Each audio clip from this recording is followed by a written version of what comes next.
Ela tinha tudo, menos a si mesma. Sandra sempre acreditou que sucesso era sinônimo de paz, até que seu próprio corpo gritou o que sua alma já não conseguia mais esconder. Em plena manhã de terça-feira, cercada por sócios, gráficos e metas batidas, ela desabou. Mãos trêmulas, falta de ar, visão escurecendo. Uma crise de pânico que explodiu como um grito silencioso de socorro. E ninguém entendeu. Porque aos olhos dos outros era injusto. Por que uma mulher com tanto estaria tão infeliz? Mas a verdade é que não existe luxo capaz de silenciar um coração em guerra. A grande lição que essa história entrega desde o primeiro instante é simples, profunda e inevitável. Enquanto você estiver fugindo de si mesmo, não importa para onde corra. O vazio vai correr mais rápido. Quantas vezes você já se perguntou: por que estou infeliz se tenho tudo o que pedi a Deus? Ou pior, já se pegou com vergonha de sentir dor, como se ela fosse proibida diante das conquistas? A resposta é dolorosa, mas libertadora. Porque o que você tem não preenche quem você é. Quando construímos nossa vida para agradar os outros, sustentar aparências ou corresponder a padrões que nem são nossos, algo dentro da gente começa a morrer. E a gente vai tentando ignorar esse luto com listas de tarefas, cafés caros e likes nas redes. Mas chega uma hora em que o corpo se recusa a continuar. E aí, não é uma escolha. Ou você olha para dentro, ou o mundo desaba por fora. O ar da sala estava pesado. O ar-condicionado zumbia de leve, tentando trazer um frescor que só existia do lado de fora das pessoas. Sandra estava sentada à frente da mesa de vidro, os olhos fixos no telão que exibia os números da última campanha de expansão. Eram bons, muito bons na verdade. O tipo de resultado que faria qualquer CEO sorrir e celebrar. Mas ela não sentia nada. Absolutamente nada. As vozes ao redor pareciam distantes. Tudo parecia abafado. Era como se ela estivesse presa dentro de um aquário assistindo a cena de fora. Seu braço direito, Marco, falava animadamente sobre os lucros. O cliente da França elogiara a apresentação. O novo investidor tinha sinalizado o interesse. Mas por dentro, Sandra só ouvia um barulho surdo. Um zunido que se misturava com o som da própria respiração acelerada. Ela apertou os dedos contra a palma da mão. Um truque antigo, que usava sempre que precisava se manter firme. Mas dessa vez, não adiantou. Sandra, tá tudo bem? Perguntou Camila, uma das analistas, com a voz cheia de hesitação. Sandra tentou responder, mas o ar sumiu, literalmente. Era como se alguém tivesse desligado o oxigênio da sala. A visão ficou embaçada e o suor escorreu pelas costas como se estivesse debaixo de um sol escaldante, mesmo com o ar frio. Ela tentou se levantar, mas as pernas falharam.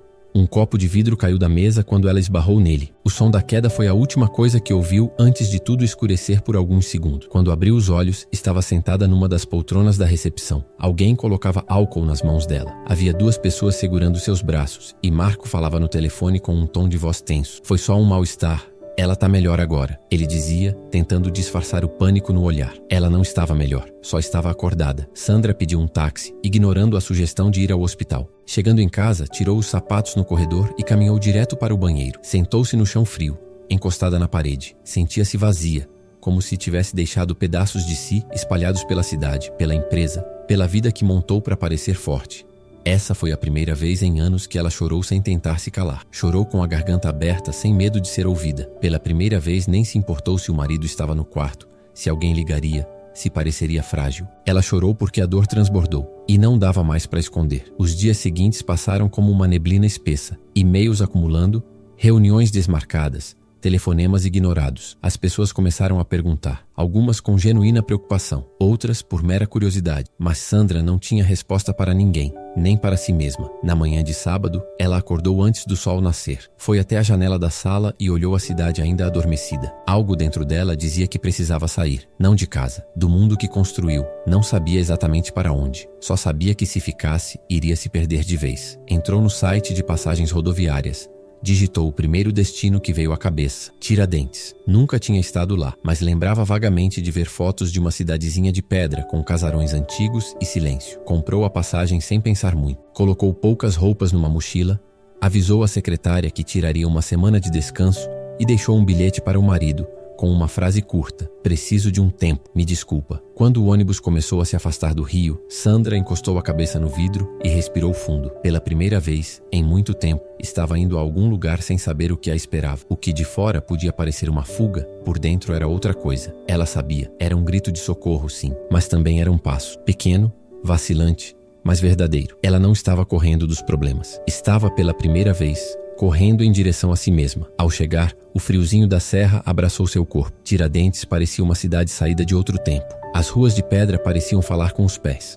O cheiro de café com canela vinha de alguma varanda aberta. E o silêncio. Esse sim era o que mais a tocava. Era o tipo de silêncio que não pesa, que acolhe. Andando sem rumo pelas vielas, ela viu uma plaquinha simples com letras brancas escritas à mão. Pousada da Luz, vagas. Tocou a campainha. Uma senhora de cabelos grisalhos e olhos calmos veio atender, com um sorriso que parecia saber exatamente quem estava à sua frente, mesmo sem nunca tê-la visto antes. Pode entrar, minha filha. Tava te esperando. Sandra sorriu de canto, pela primeira vez em muito tempo, sem fingimento. Sandra entrou na pousada sentindo o cheiro de madeira antiga e bolo recém-assado. Havia algo naquele lugar que não sabia explicar. Era como se tivesse voltado para um lugar que nunca esteve antes, mas que de alguma forma reconhecia. A sala de entrada era simples, com móveis rústicos, algumas fotos antigas nas paredes e uma poltrona gasta ao lado de uma estante com livros que pareciam ter muitas histórias antes mesmo de serem abertos. "Quer um café?"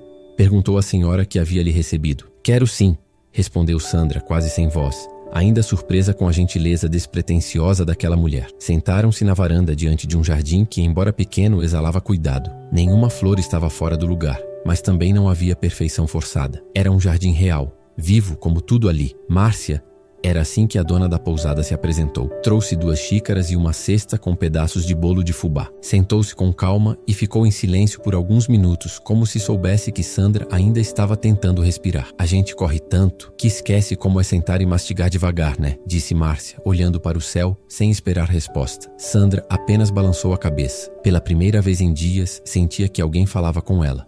Não com o título, nem com a aparência, mas com ela, e isso mexeu em algum lugar que estava dormente há muito tempo. O quarto onde ficou era simples. Cama de madeira, lençóis brancos e uma pequena janela com vista para o quintal. À noite não havia barulho de trânsito, nem sirenes, nem mensagens chegando a todo momento. Apenas o som dos grilos e o vento passando pelas árvores. Ela dormiu como há anos não dormia. Nos dias seguintes, Sandra começou a caminhar pela cidade, sem pressa, sem destino. Às vezes, entrava numa lojinha só para ouvir a dona contando sobre como fazia os sabonetes. Em outras, sentava no banco da pracinha e observava as crianças brincando de correr. Tudo parecia desacelerado, mas ao mesmo tempo intenso, como se cada pequeno detalhe tivesse um significado que, na cidade grande, passava batido. Márcia não fazia perguntas. Apenas aparecia às vezes com chá na mão, ou com um convite para ir à capela com ela. A pequena igreja ficava aos fundos da pousada. Não era aberta ao público. Era algo entre ela e Deus, como dizia. Mas Sandra começou a ir. No começo só observava. Depois começou a fechar os olhos também. E num desses dias se pegou chorando de novo. Mas não era desespero. Era alívio. "Você sabe rezar, Sandra?" perguntou Márcia certa manhã, enquanto ajeitava flores no altar da capela. "Acho que esqueci", respondeu com os olhos baixos. "Ninguém esquece, só desaprende de ouvir." Aquilo ficou na cabeça dela o resto do dia, porque era verdade. Ela passou tanto tempo ouvindo o mundo,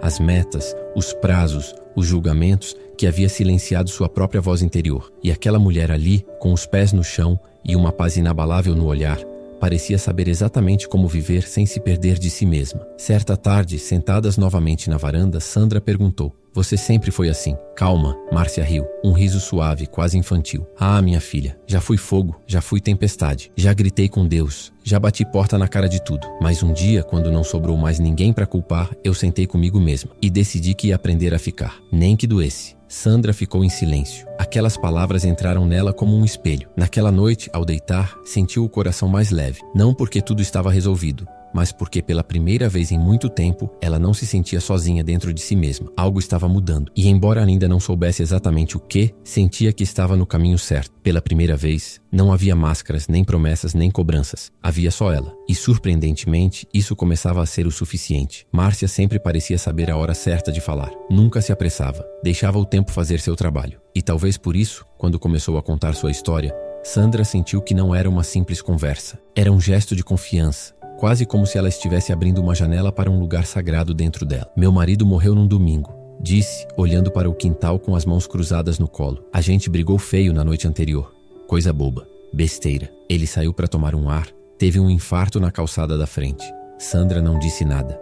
Apenas respirou devagar, sentindo o peso daquela lembrança que ainda parecia viva nos olhos de Márcia. "Eu fiquei com tanta culpa", continuou. "Me torturei por anos revendo cada palavra, cada gesto. Eu queria ter dito que o amava. Eu queria ter pedido desculpa mesmo sem razão, mas não deu tempo. E quando não dá tempo, A dor vira um quarto trancado por dentro. Ela passou os dedos pela borda da xícara, como se desenhasse memórias antigas no ar. Depois disso, eu me fechei. Perdi o gosto pela vida. A casa virou um lugar silencioso demais. Os dias se arrastavam. Eu acordava só para esperar a hora de dormir de novo. E quando dormia, rezava para não acordar. Sandra sentiu um nó na garganta. Márcia não falava com drama nem com autopiedade. Era só verdade, crua, honesta. Aquele tipo de verdade que incomoda porque não dá para fingir que não entendeu. Um dia eu fui à capela, disse Márcia, apontando com o olhar para a pequena construção no fundo do jardim. Entrei lá para gritar. Queria quebrar tudo. Xinguei Deus, fiz perguntas que ninguém respondia. E no meio daquele surto, alguma coisa em mim quebrou. Mas não foi o pior tipo de quebra. Foi o tipo de quebra que abre espaço. Sandra sentia o corpo inteiro atento. Ela não estava ouvindo só com os ouvidos. Era como se cada parte dela estivesse absorvendo aquilo. Pela primeira vez, alguém dizia em voz alta coisas que ela mesma só tinha coragem de pensar em silêncio. Depois daquele dia, eu decidi ficar, continuou Márcia. Ficar comigo, com a dor, com o vazio.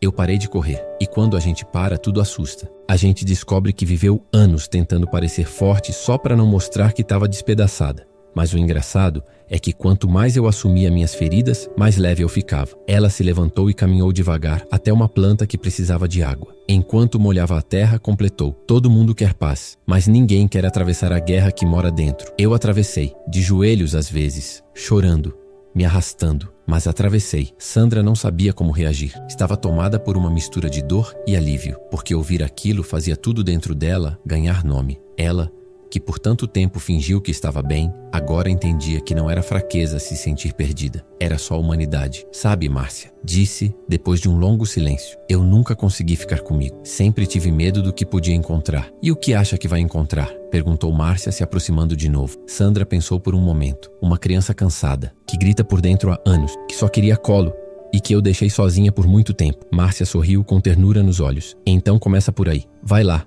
Pega essa menina no colo, fica com ela, ouve o que ela tem para dizer. Naquela noite, Sandra voltou à capela sozinha, sentou no banco de madeira e fechou os olhos. Não pediu nada, só ficou, ali, naquele silêncio que agora já não assustava, tentando, talvez pela primeira vez, ficar com ela mesma sem medo, sem distrações, sem promessas. Ela ainda não sabia onde tudo aquilo ia dar, mas sabia que algo dentro dela tinha se movido. E quando a alma se move, não tem como voltar para o mesmo lugar. As manhãs em Tiradentes tinham outro tipo de silêncio. Não era o silêncio da solidão ou da ausência. Era o tipo que permitia escutar o que sempre esteve dentro, mas nunca teve espaço para falar. Sandra acordava cedo, não por obrigação, mas porque queria ver o dia nascer. Isso por si só já dizia muito. Ela, que antes mal conseguia abrir os olhos sem pensar em tudo que tinha para fazer, agora se sentava na varanda da pousada com uma xícara de chá nas mãos, observando o céu clarear como se estivesse vendo um espetáculo inédito. Não era só o lugar, era ela. Algo estava diferente. As conversas com Márcia haviam acendido uma chama que Sandra nem sabia que ainda existia. Com o passar dos dias, começou a escrever num caderno velho que encontrou na estante da pousada. Primeiro,